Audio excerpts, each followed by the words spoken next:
koks man patika, un tā es arī strādāju. Līdz tam brīdim, kamēr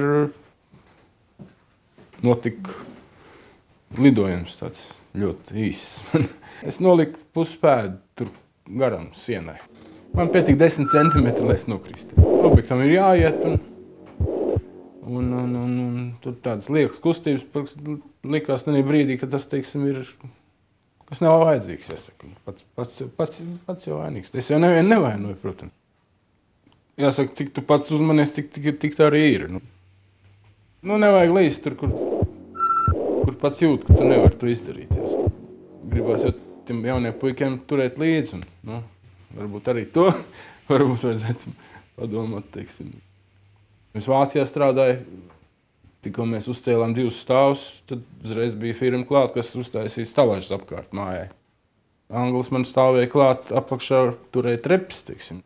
Nevajag turēt, viņš tāpat turēja tās trepes. Viņam ir iedzīts, ka viņam ir darba drošība ļoti augstā līmenī, teiksim.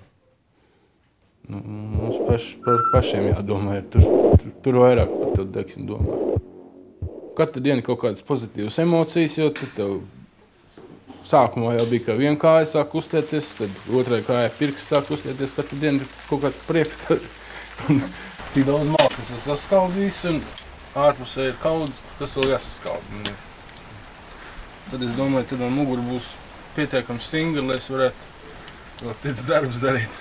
Viss notiek, un viss iet uz augšu, jāsaka. Jo man jāsāk staigāt, ja man meita brauc jūlijā kaut kad no Vācijas, man ir viņas priekšā jāstaigā jau bez kruķa. Kā būs, tā būs.